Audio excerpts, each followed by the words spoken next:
Hey everybody, it's Josh from WA Production, and today I'm excited to share with you our brand new Dynawide plugin. So Dynawide is an incredible tool to help you add width and depth and balance to your sound in a way that isn't going to cause a lot of the issues that other plugins might. You can use it on your master, on a mix bus, or on individual elements, really on any kind of instrument, any kind of mix of instruments. And you can use it to kind of rescue audio that isn't quite as good, or to just beef up the audio and improve it in your mix process, your mastering process. So today I'm going to show you the ins and outs of how it works and some examples for the kind of effect that it can have on your sound. So let's get started. So here you'll see the main screen of Dynawide. At the top you've got presets, which we'll go into in a little bit when we are going through some sound testing. And then up here we've got A/B testing, as with some of our other plugins, where you can try two different patches at a time, copy between them, that sort of thing, and see which one you like more.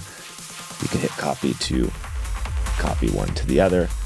You can undo and redo, and then basically some oversampling and other global settings up here. The controls are split into 4 different bands. You can adjust the crossover points of the bands here. This is the low band, goes from 60 to 260 hertz. The middle separator goes from 520 to 2000 hertz, and the top goes from 4000 to 15,000. And so these 4 different bands live between those separators. So by default, you've got it in minimum phase mode, which offers 0 latency. However, if you want to be a bit more precise, you can turn on linear mode, which will basically make the curves on each of these crossover points steeper. But generally, you should be able to leave that off unless you feel you need it. So you can see what it sounds like to you. With it off, you've got analog type crossover filters, which are designed to have super minimal phase changes and 0 latency, so it should sound pretty good most of the time. So up here is a unique feature where you can turn on the width limit. And so what this will do is that for each of these 4 bands, if you turn it on, it will prevent the side signal from being louder than the mid signal, despite what you do with these width knobs and such. And so it's a nice control to have on in certain settings, just to make sure that you aren't introducing mono compatibility issues, which are often caused by having your side information outdoing the mid information, and therefore when you listen in mono it disappears a bit. So this is a really nifty feature that can really help prevent a lot of those typical monocompatibility issues when using other stereo width plugins. Down here you've got width knobs, which, as you would imagine, increase the width of your sound. What is unique about Dynawide is that it does this without affecting the mid signal, and so that's another feature that serves to reduce any signal loss when listening in mono. Down here you can pan any of the 4 bands left or right if you choose to. That can also be a unique way to put certain elements of the mix in different areas, which can sometimes be difficult to do without a tool like this. The depth is basically emulating the boosted convolution that you find in classic analog compressors, and so it can kind of give the sound an expansion effect and get rid of some of the dryness. And so it's really the kind of effect you have to listen to really get. But yeah, that can really give your sound a deep quality to it. So that can be really cool. And down at the bottom, we've got our heat knobs, which add harmonic richness to the selected band. So you can add warmth to that frequency range without really crushing the transients. It's a really effective way of adding that heat that you sometimes need in a track. Down at the bottom, you can solo any one of the bands to listen to them on their own. And one nifty feature here is that you've got the mono and stereo options here. So this icon means that these are playing in stereo. However, you can switch a band to mono, which is pretty common for low frequency sounds. So a lot of people might make everything below 150 hertz mono. So that's one way to do it quite easily. But you can do that with any of these bands. The third option here is stream, which basically means it will play the signal as it is without changing it at all. So if it's mono, it'll come out mono. If it's stereo, it'll come out stereo. So you can leave that on if you don't want to affect the sound in any way. These faders are basically just volume faders that can let you remix essentially a sound. So after making your changes here, you can decide if the levels of each band are too high or too low and adjust those accordingly. And finally down here we've got our input gain, output gain. You can see when you're playing audio, you can see those measured here with the meters. You've got the wet dry, so if you just want to mix in the effect, not entirely but partially with the dry signal, you can. And then you've got a limiter here as well if you want to turn that on to prevent from any clipping.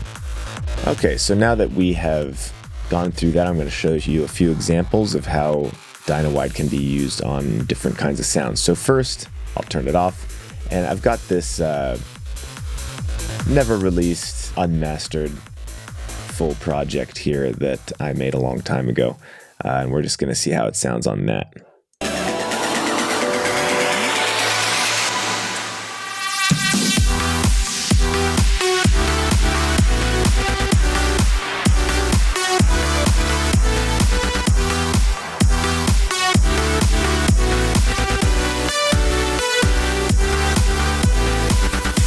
All right, so some typical progressive house stuff there. So let's go into the presets here. And first, just want to show you, we actually have a mono maker preset here, which all it does is change it into mono. So if you do want to do a little back and forth testing to during your mix to hear out sounding in mono, you can just turn that on.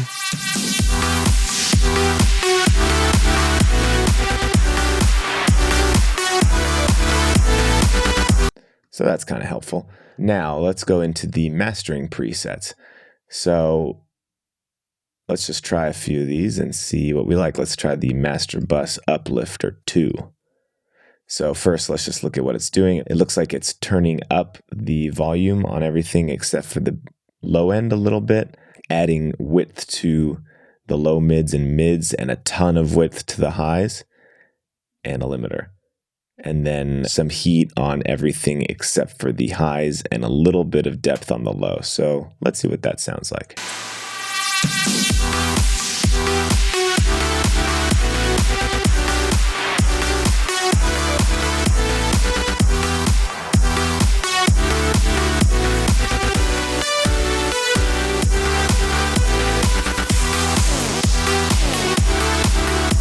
Just going to turn down the volume a little bit so we can listen at a similar volume to the original. So this is with it off.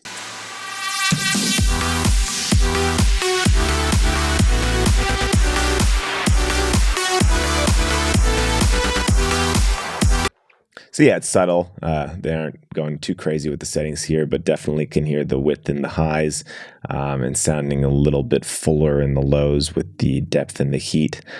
So yeah, a little, subtle effect there. Let's see what these other ones do. The other one, the Master Bus Uplifter, is adding a little less width to the highs. It's not pushing up these as much. It's actually turning down the low mids a tiny bit and adding a little heat. I have a feeling we won't hear this one as much as the other one. So.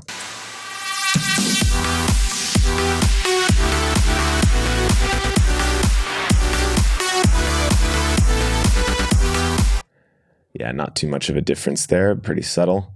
Mastering heater. So this one, there's no width changes, a little bit of depth added to the low mids and the highs, and a lot of heat. So let's hear first with it off. Oh, and one thing is they did make the bass mono. So.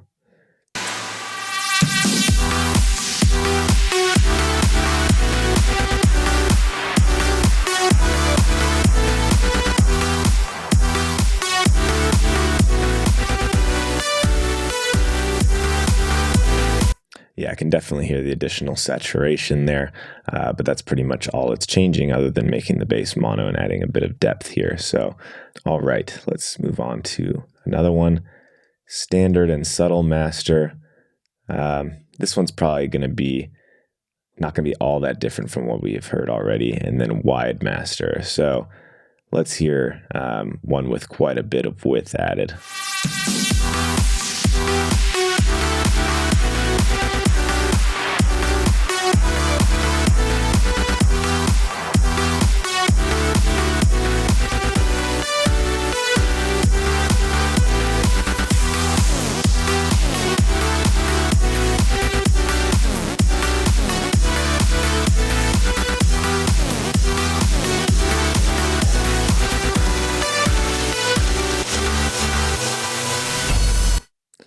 I think that sounded pretty good. So let's just hear without it again and then with it.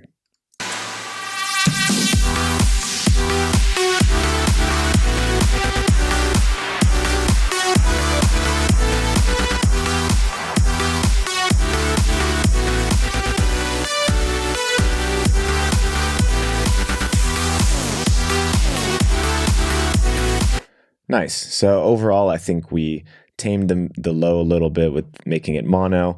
We added a nice bit of shine and to the width by spreading out the highs quite a bit and adding some depth and heat to really make it a little more full-bodied and fill in some of those gaps in the sound with some more harmonics. So definitely thinking that's sounding pretty good. So let's move on to a totally different kind of sound. So over here I've got a drum loop.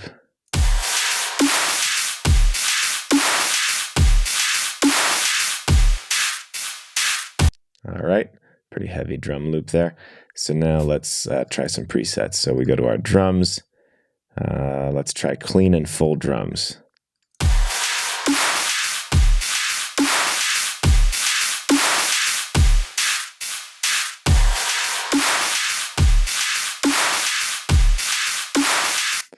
Okay, so we've got a lot of width in the highs there. This is really full of a lot of depth and heat, maybe a little bit of overkill for these already pretty heavy drums. Let's see what else we've got that would be applicable to here. These are maybe a little muddy. Let's see what this muddy drum cleanup would do.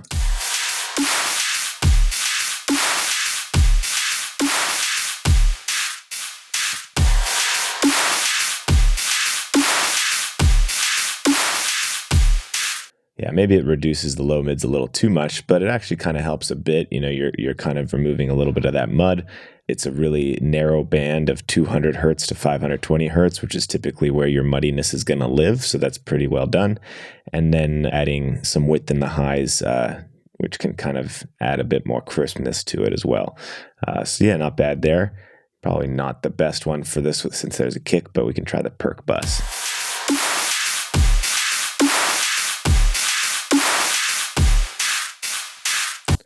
Pretty good, actually. But so what I would say is that for me, these drums, the sub is sounding a little warbly. So I would kind of go pretty low here, make this mono, maybe turn it down a little bit. I don't know if the low mids should be that high, so I'd probably leave that there. Probably reduce the width. I think they're already maybe too wide in the original one. And then I kind of like the width going a little bit more higher there, and then maybe turn up the highs a bit so that it kind of counteracts the muddiness and warbliness of the lows. Probably doesn't need the depth, I don't think, because it already has a lot of that. Maybe add some to the higher end. Let's maybe see how this sounds.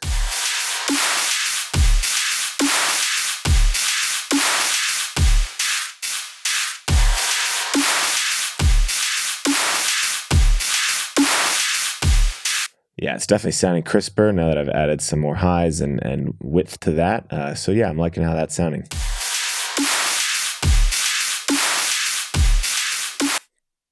Okay, now let's go to a new sound. Here we've got some synth chords.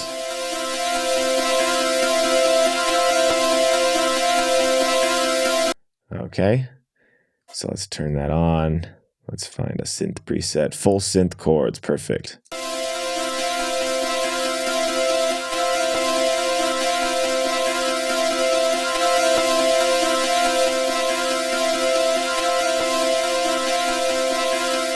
Nice, that works quite nicely. I think that the original version is a little dull.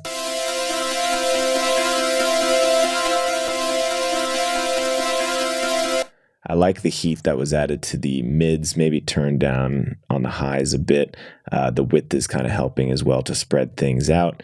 But yeah, overall, I think that's doing a pretty good job.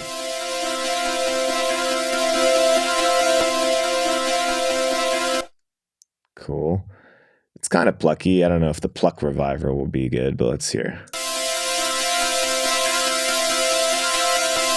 Yeah, I think that would be better on a more traditional pluck with a pretty loud transient that they can then, kind of use there. But synth fitter, I wonder what that sounds like.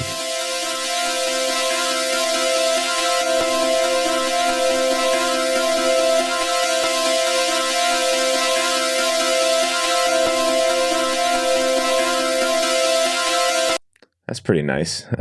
Also adds some nice character to that. Cool, but you can see there's all sorts of different instrument presets here, and obviously you can make your own ones for pianos, pads, guitars, plucks, all sorts of stuff, vocals, everything else here. So speaking of vocals, let's now try it on a vocal. So I've got this basic vocal harmony loop here.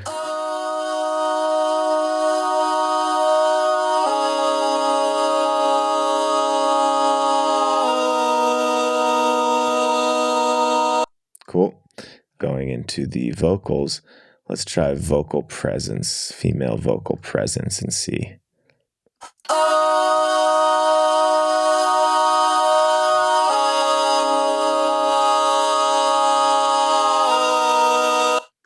Nice, yeah. So by completely getting rid of the super lows, toning down the lows a bit, and then adding tons of width to the mids and the highs, as well as depth and heat, it really does make those vocals present and clear. So yeah, that did a nice job there.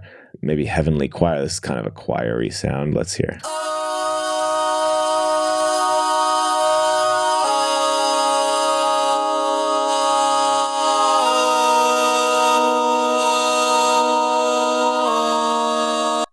Yeah, so the original has like a lot of low mids, and it's probably not necessary once you're mixing that in with other instruments. So that's doing a pretty nice job and really spreading it out and making it sound heavenly.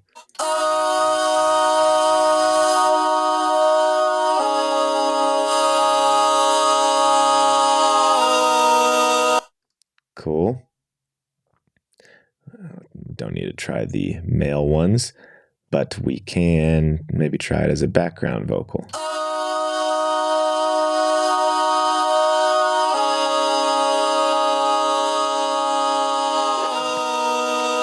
That's kind of cool. So, it has no width. It's reduced everything except for the mids, which makes sense if you're using it as a background vocal. That's typically where you want that to live the most. You don't want it to be too bright or to have too many lows to kind of outshine that main vocal. And then it's actually panned the mids to the left and the highs to the right, which you can definitely hear. Let's hear soloed maybe what that's doing.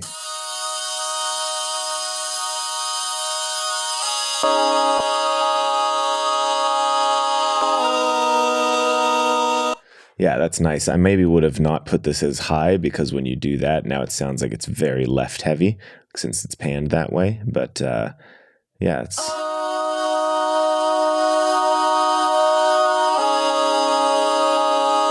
But yeah, that's a pretty cool example of how you can use the panning to put things in a new space in the mix. One other thing I meant to show you with that is that you can do that with drums pretty well too, depending on the drum loop. So like, let's say we go back to our drums here.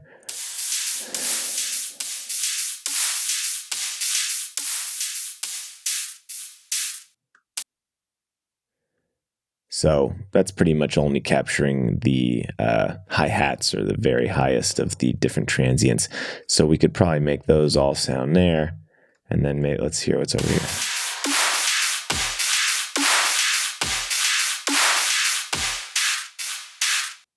So that's pretty much moving the snare hit to the left. So we can hear how that sounds.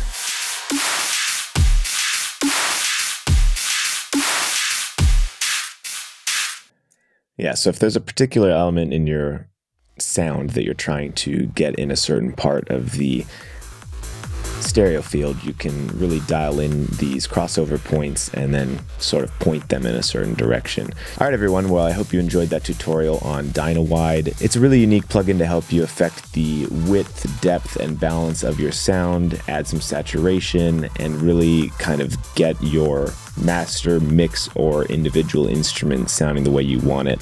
It has some really great protections in place to help prevent you from having monocompatibility issues, phasing issues, all of that, which a lot of other tools in that category don't. So it can help kind of prevent you from causing problems you really don't want in your mix. So hope you guys enjoy it. Go give it a try. Free trial on our website. Obviously, you can go buy it if you enjoy it. So hope you guys like that, and I'll catch you guys next time.